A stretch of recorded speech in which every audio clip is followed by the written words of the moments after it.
ऐसे एहसास दिलाया उसे मैंने अपनी अहमियत का। जैसे जैसे हमारी रिलेशनशिप आगे बढ़ी वैसे वैसे मुझे फील होने लगा था कि उसको मेरी वैल्यू नहीं है। पता नहीं क्यों मैं इतना कुछ करता था उसके लिए, उसका ध्यान रखना, उसे प्यार करना, उसकी रिस्पेक्ट करना, वो सब कुछ जो हर शख्स को चाहिए होता है एक रिलेशनशिप में। बल्कि एक्सपेक्टेशन से ज़्यादा ही दिया मैंने हमेशा। वो सुना देती थी, मैं सुन लेता था। वो डांट देती थी, मैं खा लेता था। लड़ाई झगड़े, उसी का रूठना, उसको मनाना, मुझे तो कभी मौका ही नहीं मिला कि मैं नाराज़ रह सकूं। तो एक दिन यूं ही रात में बात कर रहे थे हम। बात होती गई, बढ़ते बढ़ते झगड़े में बदल गई।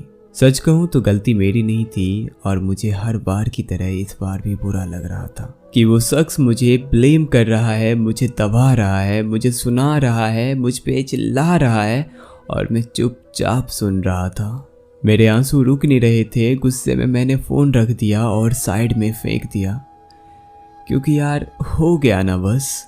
मेरी भी एक सीमा थी जो बार बार टूट रही थी, पर फिर भी झुक जाया करता था।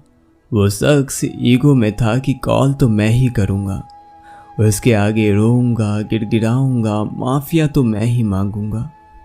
लेकिन मैं बस एक ही ख्याल में था कि इज्जत खत्म हो रही है यार इसके आगे। इसके दिल में जरा से भी इज्जत नहीं है मेरे लिए। और बात सिर्फ उसकी नज़रों में नहीं, खुद की नज़रों में भी कोई इज्जत नहीं छोड़ी मैंने। वो शख्स इंतज़ार में था कि मैं कॉल करूँगा, मैं टेक्स्ट करूँगा, मैं सॉरी बोलूँगा। पर बात अब मेरी सेल्फ रिस्पेक्ट पे आ गई थी, तो मैंने भी पलट के कुछ नहीं किया। आधा घंटा बीता, 1 घंटा बीत गया। वो शख्स इंतज़ार करता रहा मेरा और मैं भी उसका। उसके अंदर एक चिड़चिड़ाहट होने लगी थी कि मैं आ क्यों नहीं रहा। वो एक बार भी ये सोचने के लिए तैयार नहीं थी कि गलती उसी की है, तो वो अपने ईगो को साइड में रख के आगे आए। बस यही सोच रही थी कि मैं अब तक आता रहा हूँ तो अब क्यों नहीं आ रहा। 2 घंटे बीत गए, उसकी कॉल आई। मैंने पिक किया। उसने मुझसे कहा, ज़्यादा ईगो नहीं हो गया है तुम्हारे अंदर? किस बात का एटीट्यूड दिखा रहे हो? मैंने कहा, जब तक तुम तमीज़ से बात नहीं करोगी तुम्हें अपनी आवाज़ भी नसीब नहीं होने दूंगा। और इतना कहते ही फ़ोन रख दिया। इस बार कॉल किया उसने तो थोड़ी ठंडी हो चुकी थी। उसने मुझसे पूछा, क्या हुआ? मैंने पूछा, किसकी गलती थी? उसने मुझसे कहा, तुम्हारी और किसकी? मैंने फिर पूछा, किसकी गलती थी? उसने मुझसे कहा, तुम्हारी ही थी ना, तुमने ऐसा किया वैसा किया। मैंने कहा, आखिरी बार पूछ रहा हूँ, सोच समझ के जवाब देना, किसकी गलती थी? वो घबरा गई कि इतना सीरियस जो मैं पहले कभी नहीं हुआ वो आज कैसे हो गया। मैंने पूछा, बताओ किसकी गलती थी? उसने कहा, मेरी। मैंने पूछा, क्यों इंतज़ार कर रही थी मेरा, कि मैं आऊँ और तुमसे माफ़िया मांगूँ? उसके पास कोई जवाब नहीं था।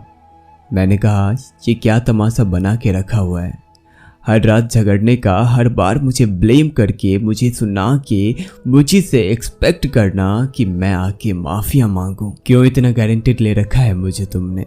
नहीं पसंद तो मुंह पे बोल दो कि नहीं पसंद और इस रिश्ते को यहीं ख़त्म करो, क्योंकि मेरा अब दम घुटता है यहाँ। बार बार इस रिश्ते को बचाने के लिए झुक जाता हूँ तो तुमने फ़ायदा ही उठाना शुरू कर दिया है इस बात का। काफ़ी देर सुनाया मैंने, जितनी भड़ास थी वो सब निकाली, जितनी इमोशंस दबे हुए थे वो सब बाहर निकाले, क्योंकि दिल भारी हो चुका था इतना बोझ लिए हुए। वो सब सुनने का असर कुछ इस तरह हुआ कि उसके आंसू निकल आए। उसे एहसास भी हुआ अपनी गलतियों का, उसे रियलिटी चेक भी मिला।